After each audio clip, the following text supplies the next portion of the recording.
Hi there. Today we're going to be using selection tools in Photoshop to put yourself into a car, and the goal is to make this as realistically as possible.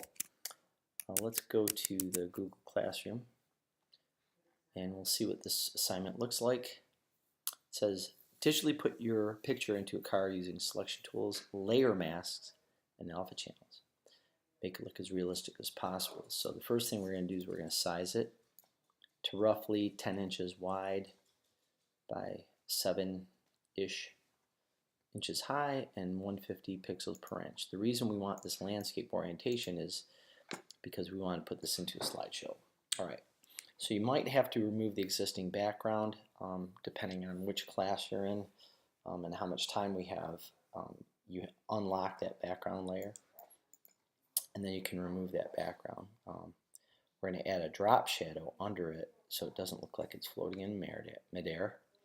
And I did put a little note in here that shift, when you're making selections, you can add to the selection holding shift. Option subtracts from the selection, and spacebar moves the selection while the tool is active. And Command D deselects the current selection. That's one quick key that you should remember. So when you have something selected and it has the marching ants around it, make sure if you want to deselect it, just do Command D and that will deselect it. Okay. Now using the pen tool, you're going to select a window.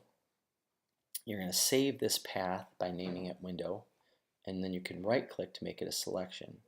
Then you can save that selection to a new channel. The reason you're doing this is that sometimes while you're working you might have to go back, and at any time as soon as you save your Photoshop document, you'll be able to reload that selection instead of having to select it all over again. So this is a huge time saver when you need to go back to things. So that's why you're doing that. I put a note in here, leave your layered Photoshop file often. Alright, so the next step is you're going to open a photo of yourself holding the steering wheel. Again, we want to size that to 150 pixels per inch, roughly 10 inches wide, so that way it'll play nicely with your other background photos. You're going to use select color range to remove the background, and then select the inverse to copy your picture to the clipboard. Again, Command C is the shortcut for copy. Color range works best with low fuzziness and many eyedropper clicks. Optional, we're going to use select and mask workspace. I'm still learning this because this is a fairly new tool, but we're going to be using this today. Then you're going to go back to your vehicle, load your window, select edit paste special. You're going to put your image inside, then we're going to use the dodge and burn tools to adjust the shadows and highlights. So this is basically what we're looking for. I'm going to go ahead and start with this. So this is my background image that I'm going to be using. If I go to image size, I've already basically saved it to that size. If I go to inches here, you can see it's 10 by 7.5 by 150. The easy way to do that is you go to your crop tool and you go ahead and type in your width, height, and resolution. Type in 10, 7.5, 150, and then you can size it easily. We're going to do this again, so don't worry if you didn't get that. The next thing that we're going to do is we need to get my car. So I'm going to go to File, Open, and we want to get this vehicle right here. Okay, so with this crop tool, I can put my width, heights, and resolution 10, 7.5, 150 pixels per inch. You can see here that you can adjust this however you want. You might need to move it around a little bit, figure out where you want that to be. So this is going to be my car picture. I'm just going to hit return. I'm going to hit Command 0. That brings it a little bit closer. Alright, so now the next step that I would be doing is I would unlock this layer, and I would go ahead and with my pen tool I would go around here and I would select this whole entire thing. Okay, so right now I think I have one that's already been selected, ready to go. So now what we're going to do with this was just to save time for you guys. I have this whole thing, so I can do Command A, or see where my cursor is? I'm right over that layer 1 icon or thumbnail image. If I hit the Command key, there's a little tiny box that shows up. If I click, that's going to select everything that's on that layer. Probably can't see this, but this does have the marching ants around it. Okay, so what I'm going to do here is I'm going to do Command C. I'm going to take it over here and do Command V. And that probably needs to be a little bit smaller. I'm going to go to Command T, which is free transform. I'm going to hold the Shift key and I'm going to make it a little bit smaller. Just like that. How's that look? Maybe a little bit smaller. So I want to be parked right on that front lawn there. Okay, so now we have a car, we have a background, and now we're going to mess around with that a little bit.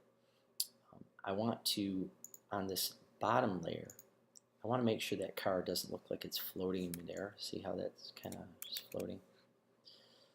So what I'm going to do is on that layer 1, I'm going to use the dodge and burn tools. We're going to be using these later. Dodge tools make things lighter, burn tools make them darker. So what I want to do, since I'm making a shadow, I'm going to click shadows up here, and I'm just going to start drawing under here. Okay, that doesn't look very dark. So let's see what I'm doing here. This can probably go a little bit darker. I can probably enable that right there. So that's the shadows. So that's only darkening the very darkest part. Maybe I need to do some midtones in here. Okay. So the idea is to get it looking like it's kind of sitting here. And shadows sort of, most of the time have a little bit of a soft edge to them. That's looking pretty good. What do you think? All right. We're just going to keep going here. So now I have my vehicle in a different background. So now I need to get the picture of myself and put myself into the car. So what I want to do next is choose my pen tool. And I'm going to carefully select this inside piece right here. Okay, I'm holding the Command key to adjust my line. Option key will let me to change the direction of my path. Hopefully you guys remember this. Option key, right? And I don't need the steering wheel because I have my own. So let's continue down this area here. And I'm just going to complete my path right there. Again, you can adjust things just like in Illustrator. In this little area down on the left hand side, if I choose my white arrow, the direct select tool, I can go ahead and click off of it. I can select individual points and I can adjust those points if I need to. Alright, so that looks okay. To work with your paths, you need to go to your Paths panel. If you do not see that, you can go to Window, Paths, and make sure that that is highlighted. Right, this is called a work path.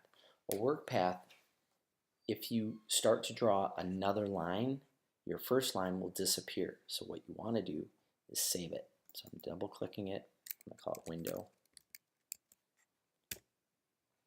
Alright, so now that I have this window, I can actually Command click right on the thumbnail and it's a selection. Alternatively, I'm going to deselect that. I'm going to click that path again. See, we have the path still. On the right side here, there's another contextual menu.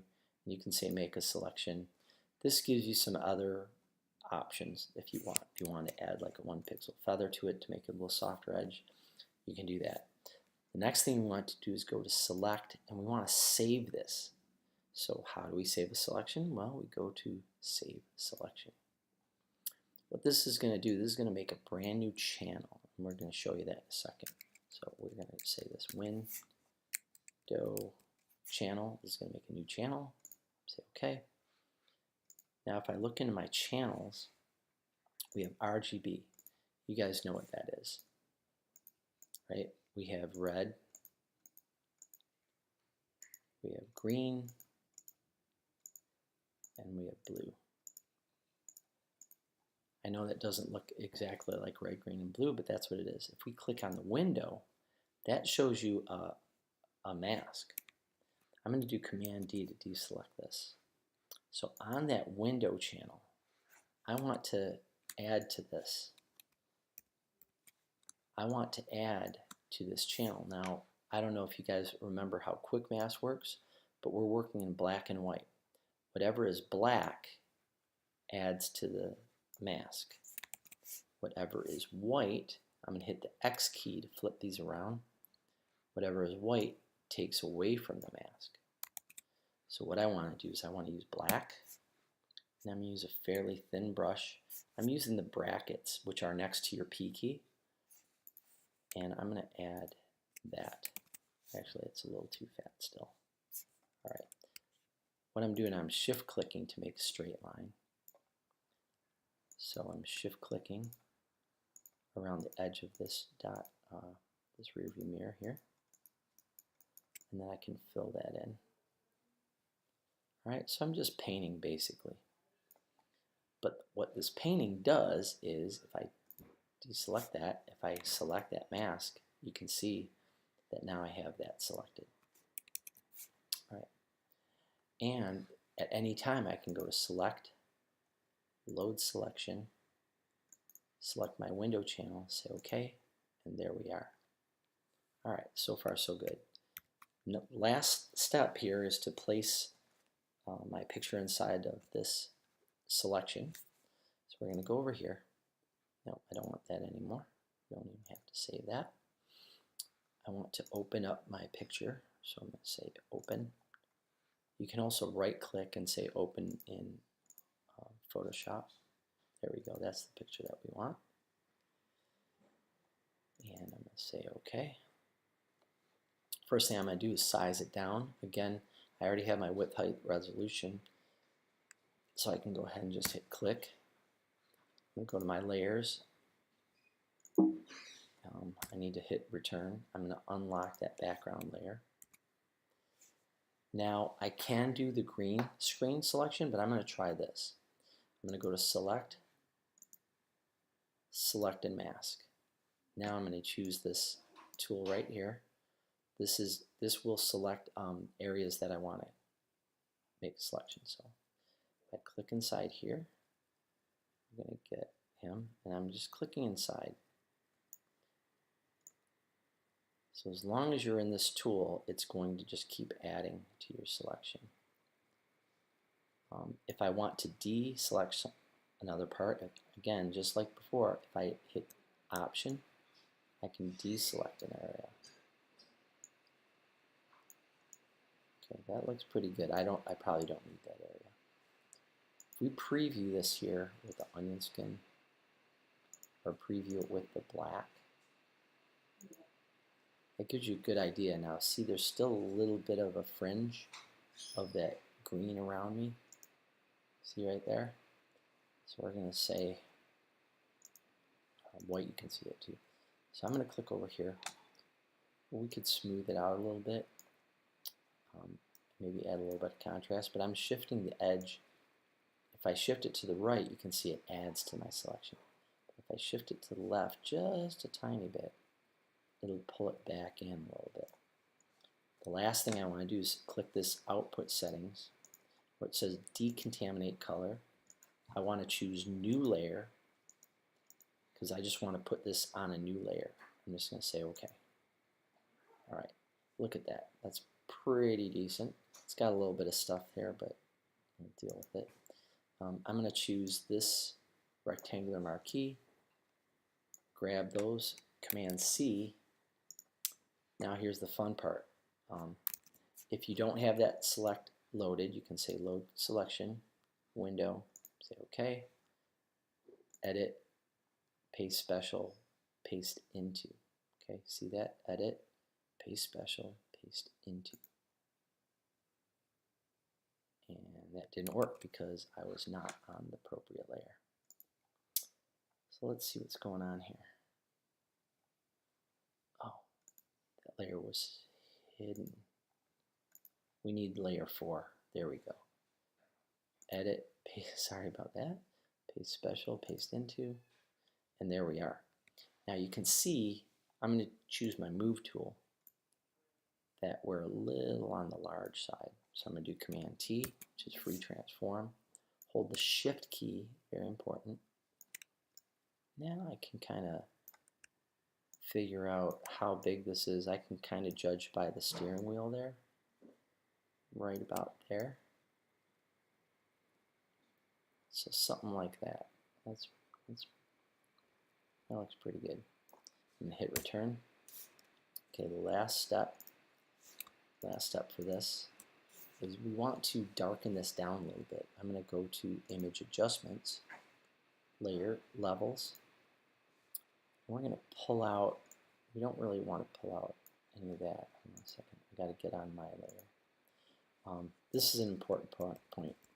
When you have layer masks, you have a mask that you can adjust, and you have your image that you can adjust. So make sure if you want to adjust your image, you're clicked on that. So what I want to do, I'm going to do Command L for levels. I want to bring this down a bit, darken this down a little bit, just a tiny bit. I'm going to take out some of those highlights a bit too, because we're behind a windshield. So just kind of dull it down just a little bit.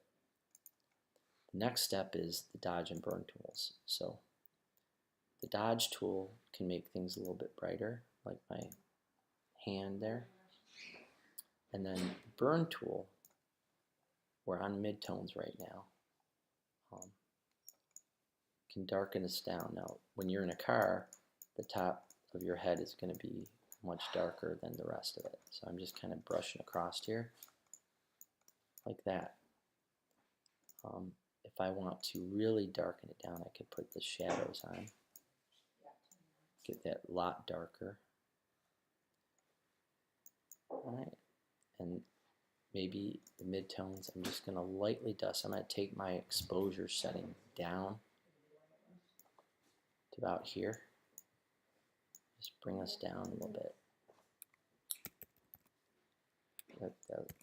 Okay, and there you have it. I might have overdone the darkness on here. If that's the case, I could always go back to the dodge tool, bring that up just a little bit.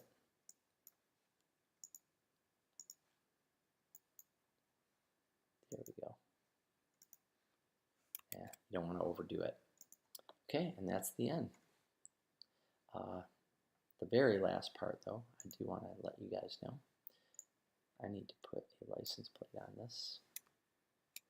So I'm going to put the OSTC SW right there. And then what I want you guys to do is to make sure that you do save this. So I'm going to do Save As. I already have this name on here. I need to put today's date, which is actually 26. I'm going to save that. And then I'm going to go, now this is a layered Photoshop file. The next thing I'm going to do is I'm going to do File, Save As. Now I want to make this into a JPEG. So I'm going to say JPEG. Right there, that's all you got to do. We're going to say make it a high quality. You don't need maximum. That makes it a fairly small file. And this is something that would be very appropriate to put into a slideshow. All right, thanks a lot.